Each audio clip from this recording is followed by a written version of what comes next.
चलो देखो टॉपिक क्या है हम लोग का, नेक्स्ट चैप्टर क्या है, बायोटेक्नोलॉजी प्रिंसिपल्स एंड प्रोसेसेस। ठीक, कहाँ खोया हुआ, बायोटेक्नोलॉजी प्रिंसिपल्स एंड प्रोसेसेस, मतलब कि बायोटेक्नोलॉजी के प्रिंसिपल्स और उसके प्रोसेस के बारे में हम इस चैप्टर में जानेंगे। ठीक है, सबसे पहले क्या है बायोटेक्नोलॉजी, नाम सही लग रहा है कि कोई टेक्नोलॉजी का इसमें बात होने वाला है, तो सही बात है। इसमें हम लोग बहुत सारे टेक्नोलॉजी का यूज करेंगे जिससे कि हम लोग अपना डिज़ायर प्रोडक्ट, डिज़ायर चीज़ें बना सकें। ठीक, क्या है इसका मतलब, तो बायोटेक्नोलॉजी का मतलब होता है लिविंग टेक्निक, मतलब ये किसी लिविंग ऑर्गेनिज्म के ऊपर ये टेक्निक होगा। ठीक, कोई नॉन लिविंग के ऊपर कोई टेक्निक नहीं है इसका। ठीक, ये टर्म जो है बायोटेक्नोलॉजी कौन दिया था, गिवन बाय कार्ल इरेकी इन 1919 में। तो 1919 में कार्ल इरेकी ने बायोटेक्नोलॉजी टर्म दिया था। बायोटेक्नोलॉजी का अगर सिंपल मीनिंग में बायोटेक्नोलॉजी क्या है अगर जाने तो क्या है, तो biotechnology deals with microorganism, plants, animal cells or their enzymes to produce product and processes useful to women। मतलब बायोटेक्नोलॉजी किससे डील्स करता है, माइक्रो ऑर्गेनिज्म, प्लांट, एनिमल के सेल से और उनसे निकलता जो एंजाइम है, ठीक, उससे बायोटेक्नोलॉजी क्या करता है, डील्स करता है। तो उसके बारे में बायोटेक्नोलॉजी में उससे हेल्प लिया जाता है, उससे काम किया जाता है। माइक्रो ऑर्गेनिज्म, प्लांट और एनिमल के सेल से या उससे निकलता जो एंजाइम है वो, और उससे जो हमारा प्रोडक्ट बनता है उसको प्रोसेस करके इंसानों के यूज में लाया जाता है। समझ में आ गया, मतलब कि अगर छोटा सा एग्जांपल नॉर्मल देखें कि मान लो थोड़ा हट के देखें तो मान लो मिल्क जो है, जो भी दूध आता है पैकेट वाला, कंपनी क्या करता है, पहले जो भी दूध दूहने वाला है उससे दूध लेता है, फिर उसका कंपनी में उसको साफ करवाता है, उसके बाद फिर उसको पैस्चराइज मिल्क बनाता है जिसको आप बिना खौलाए भी पी सकते हैं।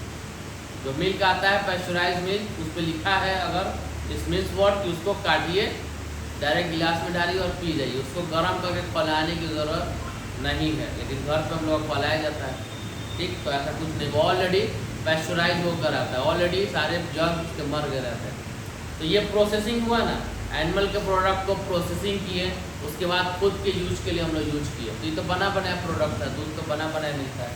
लेकिन यहाँ पर क्या बोल रहा है बायोटेक्नोलॉजी की, animal micro organism, bacteria, virus, ये सब जितना हो गया, माइक्रो ऑर्गेनिज्म हो गया, प्लांट हो गया, एनिमल हो गया, इसके सेल्स को या इसके सेल्स से रिलेटेड जो भी एंजाइम निकलता है उससे हम लोग कोई प्रोडक्ट बनाएं और उसको प्रोसेसेस करें, मतलब उसका यूज़ करें, उसको मतलब प्रोडक्ट कोई भी मिलेगा तो उसको प्रोसेस करेंगे ना, बनाएंगे तो उसका प्रोसेस करेंगे, प्रोसेस करें और उसका ह्यूमन के यूज़ के लिए लें, उसी को क्या बोलता है बायोटेक्नोलॉजी।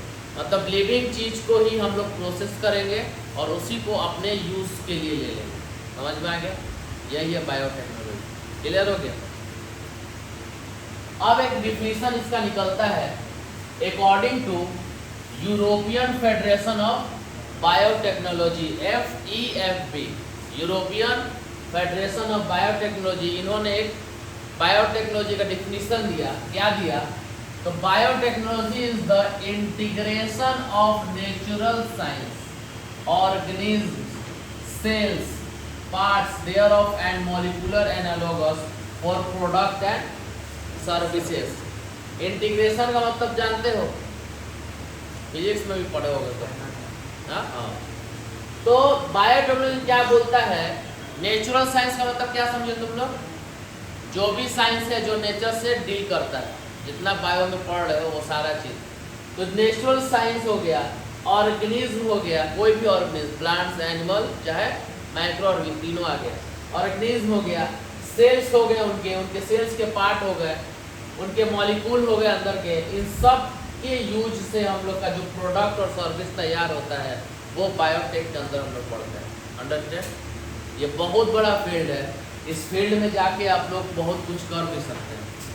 ये रिसर्च का फील्ड है, बायोटेक्नोलॉजी फील्ड अलग से लोग इसको पढ़ता है और अलग से इसमें जाता भी है और इसमें पैसा भी बहुत अच्छा मिलता है। ठीक, तो लोग बोलता है कि बायो में और क्या कर सकते हैं, तो बायो में एक ये भी फील्ड है कि लोग बायोटेक्नोलॉजी में जाता है, सीखता है और रिसर्च करता है या इसमें अपना आगे का वर्क करता है। ठीक, बहुत यूजफुल टेक्निक है ये, एग्जाम्पल से समझोगे तब समझ में आएगा है क्या ये। प्रिंसिपल्स क्या है बायोटेक्नोलॉजी का, दो तरह का प्रिंसिपल्स है, जेनेटिक इंजीनियरिंग और बायो प्रोसेस इंजीनियरिंग, या उसी को बोलता है केमिकल इंजीनियरिंग, या उसी को बोलता है स्टरलाइजेशन मेथड। ठीक, क्या है ये जेनेटिक इंजीनियरिंग, नाम में इंजीनियर शब्द लगा हुआ है, मीन्स वर्ड की कोई काट छाट का काम होगा, इंजीनियरिंग का कोई वर्क है, देखा जाए क्या वर्क है, क्या लिखा है, technique for the modification of chemical nature of DNA and RNA and their introduction into another host organism to change the phenotypic characters of the host। ये क्या कह रहा है जेनेटिक इंजीनियरिंग कि टेक्निक है कैसा, technique for the modification of chemical nature of DNA and RNA, एक ऐसा टेक्निक है जिससे हम लोग DNA या RNA का केमिकल नेचर को मॉडिफाई कर देते हैं। मतलब किसी सेल के अंदर कोई डीएनए अगर कोई वर्क कर रहा है तो उसके वर्क को हम लोग हैम्पर करके दूसरा वर्क कराने लगते हैं। ठीक, उसके वर्क को चेंज करते हैं, कैसे चेंज करते हैं, and their introduction into another host organism to change the phenotypic character of the host. मतलब कि किसी डीएनए के अंदर हम लोग उसको कट करके उसके अंदर दूसरा कोई जीन लगाएंगे, जीन ही ना काम करता है डीएनए का, और उस डीएनए को किसी होस्ट ऑर्गेनिज्म, होस्ट बोलता है वो ऑर्गेनिज्म जिसके ऊपर वर्क हो रहा हो। ठीक, तो मलेरिया अगर हुआ है तो मच्छर आपको काटा है तो मच्छर के लिए आप होस्ट हो गए। ठीक, तो आपको मलेरिया हो गया क्योंकि मच्छर ने इंट्रोड्यूस कर दिया वो पैरासाइट। तो यहाँ क्या बोल रहा है कि एक ऐसा टेक्निक जिससे हम लोग डीएनए और आरएनए के नेचर को चेंज करके उसको किसी होस्ट ऑर्गेनिज्म के अंदर इंट्रोड्यूस कर दिए, और उससे उसके अंदर क्या होता है, होस्ट ऑर्गेनिज्म के अंदर उसके फेनोटाइपिक कैरेक्टर में चेंजिंग आ जाती है। मतलब उसके बॉडी के कैरेक्टर में, उसके बाद उसके चीज़ बनाने के कैरेक्टर में क्या आती है, चेंजिंग आ जाती है। उसी को क्या बोलता है, जेनेटिक इंजीनियरिंग। मतलब कि डीएनए और आरएनए निकाले किसी ऑर्गेनिज्म से, उसके अंदर चेंजिंग किए कुछ, और वो किसी दूसरे ऑर्गेनिज्म में इंट्रोड्यूस कर दिए। क्लियर हो गया। बायो प्रोसेस इंजीनियरिंग क्या बोलता है, या इसको स्टरलाइजेशन मेथड क्या बोलता है, to maintain the growth and manipulation of only the desired microbes और cell in a large quantity for the manufacture of biotechnological product like antibiotic, vaccine and enzyme. Now ये कहाँ यूज हो रहा है, समझ में नहीं आ रहा ये कहाँ यूज हो रहा है आप लोग का। तो जैसे कि हम वैक्सीन लिए, कोरोना का वैक्सीन लिए, तो हम क्या बताए थे कि कोरोना का वैक्सीन लिए, इट मीन्स व्हाट कि कोरोना वायरस जिस वजह से आपको कर रहा है वो बीमारी, तो कोरोना वायरस के अंदर कौन करा रहा होगा, उसका डीएनए ही ना करा रहा होगा, यस और नो। ठीक, उसका आरएनए ही ना करा रहा होगा, उसका जेनेटिक मटेरियल ही ना करा रहा होगा। तो वो जो जेनेटिक मटेरियल उसके अंदर का है, जो उससे ये सब काम करवा रहा है, उसी जेनेटिक मटेरियल को हम लोग अपने अंदर इंजेक्ट करवाते हैं, जिसकी वजह से जब वो अंदर जाता है, डेड फॉर्म में जाता है, तो वो जब हमारे अंदर जाता है वो तो क्या करता है, उसके खिलाफ हमारा बॉडी एंटीबॉडी तैयार करता है और हम लोग ठीक हो जाते हैं। तो ये बायोटेक्नोलॉजी से होता है। ये किस फील्ड से होता है, बायोटेक्नोलॉजी से होता है। जेनेटिक इंजीनियरिंग से होता है कि अगर किसी ऑर्गेनिज्म के डीएनए आरएनए को निकालें, उसके अंदर चेंजिंग किए, क्या चेंजिंग किए कि वो हमारे को नुकसान नहीं पहुंचाए। ठीक, तो उस डीएनए आरएनए को निकाले, वो उसको हमारे अंदर इंट्रोड्यूस किए और उससे हमको क्या मिला, हेल्प किया, हमारे अंदर एंटीबॉडी बना, हम लोग कोरोना वायरस से बचे।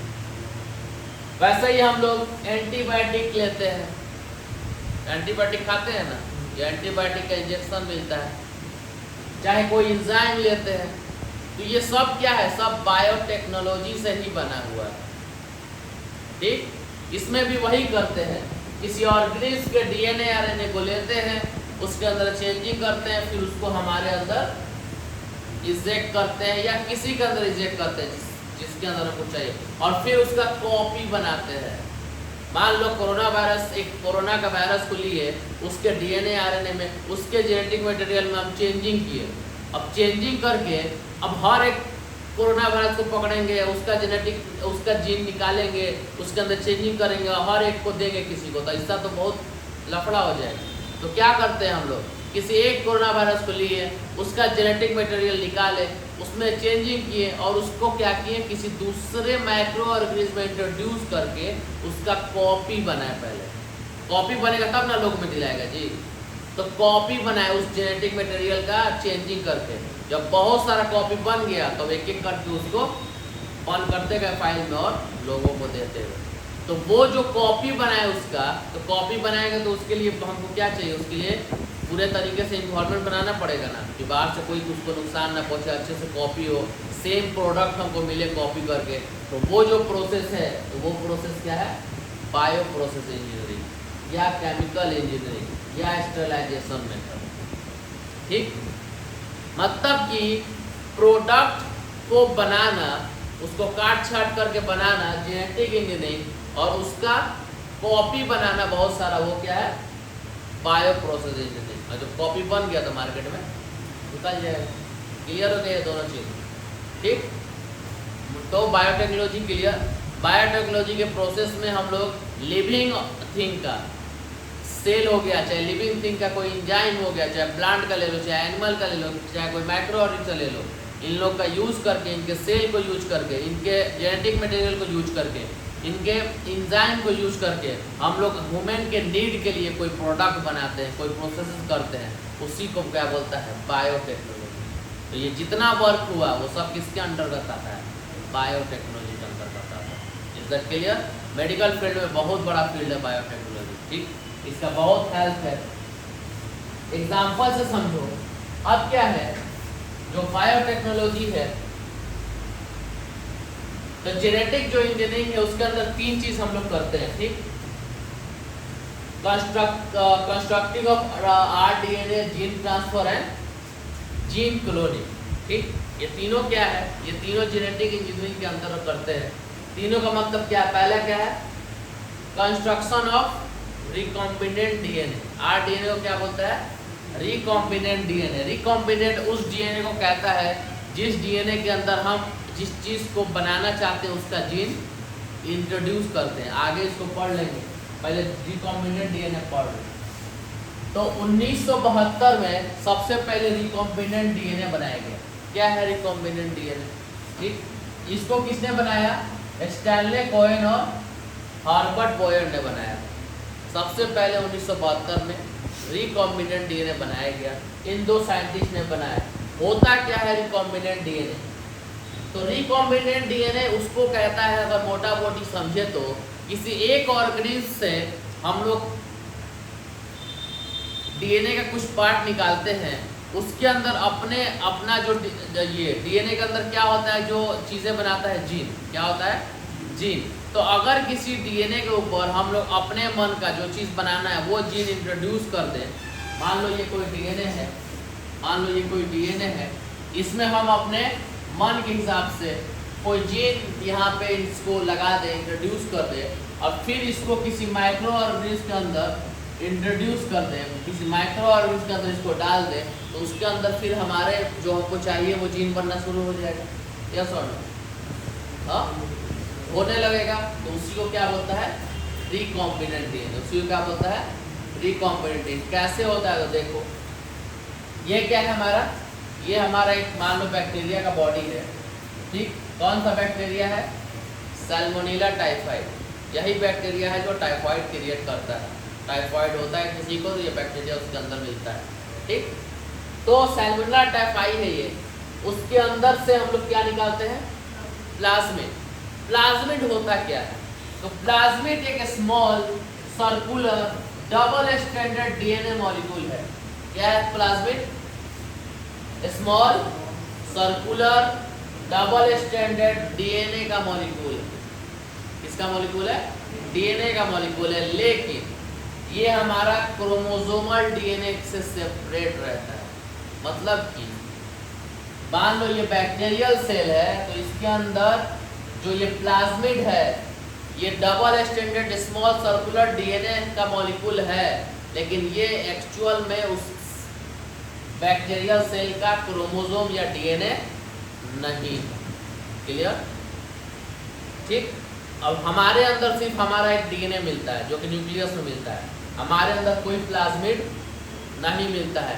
लेकिन बैक्टीरिया के अंदर प्लाज्मिड एक एक्स्ट्रा में एक डीएनए का मॉलिक्यूल मिलता है। बैक्टीरिया के अंदर का खुद का डीएनए आरएनए होगा, ठीक। बैक्टीरिया के अंदर खुद का जेनेटिक मटेरियल होगा, क्रोमोसोम होगा, जो कि बैक्टीरिया का काम करा रहा है, ठीक। लेकिन एक्स्ट्रा में बैक्टीरिया के पास क्या रहता है?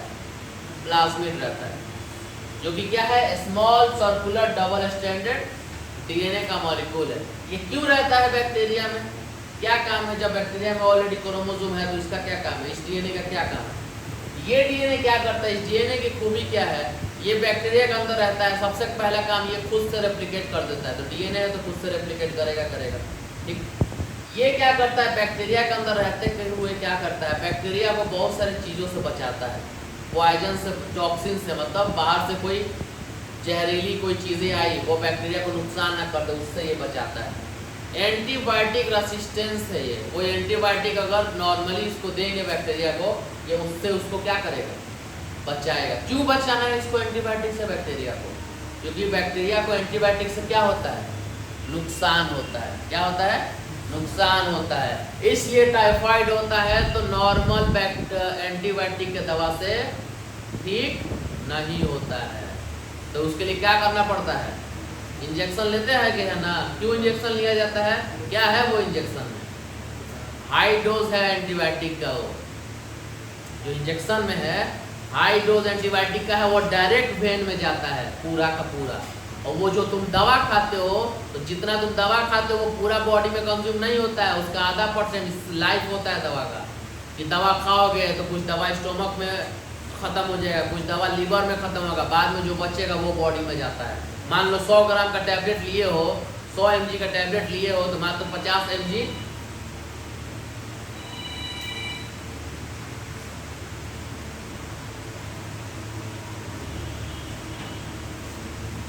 तो मात्र 50 mg ही आपके बॉडी में कंज्यूम हो रहा है। मान लो 100 mg का एंटीबायोटिक लिए हो तो 50 mg ही आपके बॉडी में वो वर्क करेगा।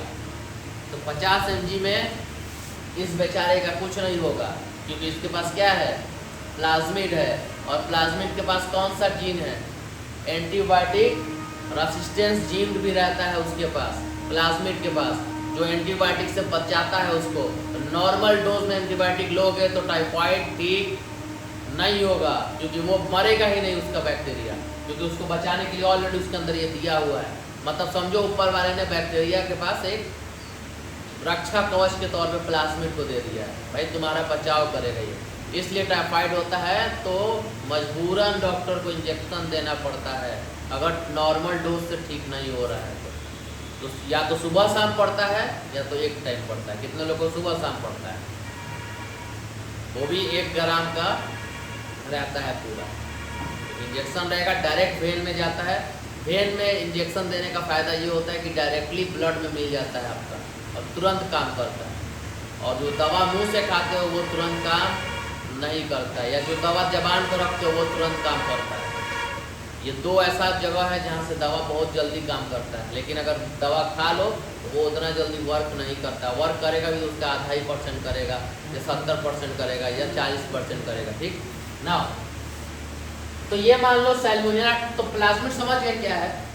हाँ, प्लाज्मिड एक एक्स्ट्रा डीएनए का मॉलिक्यूल है जो कि रहता है हमारे बैक्टीरियल सेल में, जो कि बैक्टीरिया को किसी टॉक्सिन से, किसी हार्श कंडीशन से बचाता है, ठीक।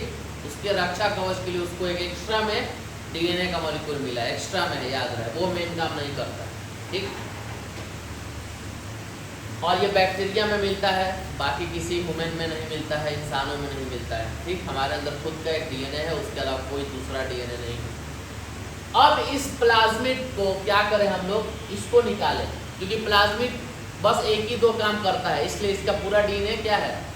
सिंपल है। इसका पूरा डीएनए क्या है? सिंपल है। लेकिन अगर मान लो इस बैक्टीरिया का मेन डीएनए ले लेंगे, मेन जेनेटिक मटेरियल ले लेंगे, तो बहुत सारा वर्क कर रहा है ना, तो हमको उसकी ज़रूरत नहीं है। प्लाज्मिड को लिए, एक रेस्ट्रिक्शन एंजाइम्स इसको क्या किए, कट कर दिए। क्या किए, कट कर दिए। कट करने के बाद हम लोग क्या किए, एंटीबायोटिक रेसिस्टेंस जीन लिए। कौन सा जीन लिए, एंटीबायोटिक रेसिस्टेंस, मतलब वैसा जीन जो कि क्या करता है, क्या बनाता है, एक ऐसा प्रोडक्ट, ऐसा चीज बनाता है जो कि एंटीबायोटिक से बचाए, जो कि एंटीबायोटिक से बचाए। तो एक दूसरा मतलब हम लोग को जैसा चाहिए एंटीबायोटिक रेसिस्टेंस जीन, वैसा कोई जीन ले लिए किसी ऑर्गेनिज्म से, वो क्या किए, इस प्लाज्मिड पे अटैच कर दिए। वो क्या किए, इस प्लाज्मिड पे अटैच कर दिए। तो अब ये क्या बन गया, रिकॉम्बिनेंट प्लाज्मिड, या बन गया रिकॉम्बिनेंट डीएनए। समझ में आ गया। अब तब कि एक प्लाज्मिड लिए, एक डीएनए का मॉलिक्यूल लिए, उसके ऊपर एक दूसरा जीन अटैच किए, तो उस पूरे होलसम को क्या बोला, रिकॉम्बिनेंट डीएनए या आरडीएनए या रिकॉम्बिनेंट प्लाज्मिड बोला, क्योंकि प्लाज्मिड डीएनए। अब इस प्लाज्मिड के ऊपर क्या लग गया, एक एंटीबायोटिक रेसिस्टेंस जीन लग गया, जो कि हम चाहते थे, हमारे मन के हिसाब से हम लगा दिए। अब उसका कॉपी बनाना है।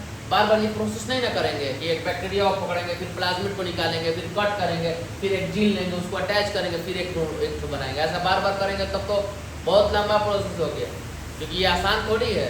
बैक्टीरियल का सेल लेना है जो दिखता नहीं है, फिर उसके अंदर से प्लाज्मिड को निकालना है जो दिखता नहीं है, माइक्रोस्कोप, हाईली रेजोल्यूशन माइक्रोस्कोप से ये सब सारा वर्क करना है, कितना फेल हो जाएगा, कितना पास होगा, फिर इसको रेस्ट्रिक्शन एंजाइम से कट करवाना है, फिर एक जीन लेना है जो कि हम लोग को चाहिए वैसा एंटीबायोटिक रेजिस्टेंट जीन, फिर उसको उसमें अटैच करवाना है। ये तो बार बार नहीं ना करेंगे। इसलिए जब ये बन जाता है तो इसको एक माइक्रो ऑर्गेनिज्म के अंदर हम लोग इंट्रोड्यूस करते हैं, जिससे क्या हो, वो अपना कॉपी बनाना शुरू करें। जैसे कि अब इसको इंट्रोड्यूस कर दें किसके अंदर, ई कोलाई के अंदर। अब ई कोलाई क्या करेगा, इसका कॉपी बनाना शुरू करेगा। अब एक ई कोलाई है, हर एक ई कोलाई कितना देर के बाद रिप्रोड्यूस करता है, कम से कम 20 मिनट, है ना, आई थिंक सो। 20 मिनट में हर एक ई कोलाई 1 से 2 में कन्वर्ट हो जाता है, फिर दूसरा 20 मिनट में 2 से 4 में कन्वर्ट हो जाता है। तो मानो एक ई कोलाई में ये वाला हम लोग अपना मन पसंदीदा जो बनाए उसको इंट्रोड्यूस कर दिए। अब ये क्या करेगा, इसका कॉपी बनाना शुरू करेगा कि नहीं शुरू करेगा। 1 से 2 ई कोलाई बना, तो अब हमारे पास 3 आ गया रिकॉम्बिनेंट डीएनए, फिर 2 से 4 बनाया तो 6 आ गया रिकॉम्बिनेंट डीएनए। तो वो जो कॉपी बनाया उसी को क्या बोला, वो जो कॉपी बनाया उसी को क्या बोला, जीन क्लोनिंग। उसी को क्या बोला, जीन क्लोनिंग, मतलब कि मल्टीपल कॉपीज ऑफ जीन। अब ये जो ई कोलाई है उसमें हम अपना मन पसंदीदा जीन प्लाज्मिड के ऊपर अटैच करके रख दिए। अब हमको उसका कॉपी बनाना है, ज्यादा कॉपी बनाएगा तब ना ज्यादा प्रोडक्ट बनाएंगे, यस और नो। मान लो ये कोई कोरोना वायरस ही तुम लिए, कोई कोरोना वायरस का जेनेटिक मटेरियल लिए, उसके अंदर चेंजिंग हो गया है, अब उसका कॉपी बनाओगे तब ना इंट्रोड्यूस करोगे किसी के अंदर, ठीक। तो कॉपी बनाना है। अब भाई इसके आगे का प्रोसेस, इसके पीछे का प्रोसेस तो बहुत डिफिकल्ट था। अब कोरोना का वायरस को पकड़े कहीं से, फिर उसके अंदर का जेनेटिक मटेरियल निकालेंगे, फिर काटेंगे, फिर अपने हिसाब से जीन लगाएंगे, तब तो बहुत वो लंबा प्रोसेस है और पैसा भी लगेगा उसमें अलग। तो जब हम लोग को डायरेक्टली प्रोडक्ट मिल गया है, अब डायरेक्टली प्रोडक्ट का कॉपी बनाएंगे, तो कॉपी कैसे बनेगा, प्रोडक्ट को किसी माइक्रो ऑर्गेनिज्म के अंदर इंट्रोड्यूस करेंगे। अब वो जो माइक्रो सबसे अच्छा ई कोलाई होता है, क्योंकि हर थोड़ी देर पे वो क्या करता है, रिप्रोड्यूस कर देता है। तो अब 1 से 2 बनाएगा तो इसके अंदर भी वही चीज मिल जाएगा। अब यहाँ बन गया तो 3 था, 3 से अब कितना हो गया, 9 हो गया। 3 पहले से था, अब डिवाइड हो गया, हाँ 6 हो गया। अब फिर ये आगे डिवाइड करेगा। तो ऐसे करते करते हमको जो चाहिए उसका क्या हो रहा है, नंबर इंक्रीज होते जा रहा है। और उससे हमारा जब नंबर इंक्रीज हुआ तो उसको इसके अंदर सब एक्सट्रैक्ट करेंगे, चीज में भरेंगे और मार्केट में प्रोडक्ट बना के निकाल देंगे। तो ये क्या हो गया, जीन क्लोनिंग। क्या हो गया, जीन क्लोनिंग। तो यहाँ 3 चीज होता है जेनेटिक। पहला क्या किए हम लोग, रिकॉम्बिनेंट डीएनए बनाए, किसी बैक्टीरियल सेल से प्लाज्मिड लिए, उसके ऊपर उस प्लाज्मिड को कट किए, कट करने के बाद उसमें वैसा जीन अटैच करवाए हैं जो चाहिए हमको, जिसका कॉपी हम लोग चाहिए, वैसा जीन जो एंटीबायोटिक रेजिस्टेंट जीन चाहिए, वैसा जीन चाहिए जो एंटीबायोटिक से बचाए, तो वैसा जीन तैयार करना है। तो उसके लिए क्या किए, प्लाज्मिड लिए बैक्टीरिया से, उसके अंदर एंटीबायोटिक रेजिस्टेंट जीन अटैच कर दिए। अब उसका कॉपी बना के मार्केट में निकालना है, तो उसको क्या करेंगे, अब रिकॉम्बिनेंट डीएनए कंस्ट्रक्ट हो गया, उसके बाद उसको क्या करेंगे, ट्रांसफर करेंगे। किसके पास ट्रांसफर करेंगे, किसी होस्ट ऑर्गेनिज्म के पास। तो वो जो रिकॉम्बिनेंट डीएनए था, ई कोलाई होस्ट है, जिसके अंदर ट्रांसफर करेंगे वो होस्ट हो गया, होस्ट के अंदर ट्रांसफर कर दिए। अब जब होस्ट के अंदर ट्रांसफर हो गया जीन का, तो उस जीन का क्या होगा, क्लोनिंग। अब क्या करेगा ये होस्ट, कॉपी बनाएगा। जब 1 से 2 रिप्रोड्यूस करेगा तो अपने आप कॉपी बढ़ जाएगा, ठीक। तो कॉपी बढ़ते, मान लो यहाँ 1 है इसमें, अब 1 से 2 बनेगा तो 2 मिल जाएगा, 2 से 4 बनेगा तो 4 मिल जाएगा। ऐसे करके लास्ट में जब ज़्यादा अमाउंट में कॉपी हो जाएगा तो उसको एक्सट्रैक्ट करेंगे और उसका प्रोडक्ट बना के मार्केट में निकाल लेंगे। क्लियर हो गया। तो जेनेटिक इंजीनियरिंग क्या है समझ में आ गया, केमिकल इंजीनियरिंग या स्टेरिलाइजेशन मेथड समझ में आ गया, ठीक। रिकॉम्बिनेंट डीएनए कैसे करते हैं छोटा मोटा वो समझ में आ गया, ठीक। अब इस पूरे चैप्टर में हम लोग को यही पढ़ना है कि किसी बैक्टीरियल सेल से कैसे प्लाज्मिड निकालेंगे, फिर उसके अंदर कैसे कोई जीन इंट्रोड्यूस करेंगे, फिर उसको कैसे किसी होस्ट के अंदर देंगे तो क्या होगा, फिर होस्ट कैसे उसको कॉपी करेगा, फिर उसको कैसे वहाँ से एक्सट्रैक्ट करेंगे, फिर कैसे मार्केट में निकालेंगे। ये सारा चीज़ इस चैप्टर में हम लोग को पढ़ना है। तो ये जो अभी जितना पढ़ा है ये समराइज फॉर्म था इस पूरे चैप्टर का। अब इसको लॉन्ग टर्म में पूरे चैप्टर में पढ़ाना है। कैसे करेंगे, कैसे किसी सेल के अंदर से डीएनए को निकालेंगे, कैसे उसके अंदर कट लगाएंगे, कैसे उससे कोई प्लाज्मिड निकालेंगे, कैसे उसको कोई जीन इंट्रोड्यूस कराएंगे, ये सारा चीज़ चैप्टर में पढ़ना है। तो जो अभी पढ़ा है इसी का पूरा इनर लेवल पढ़ना है इस पूरे चैप्टर में। समझ में आ गया, ठीक, क्लियर।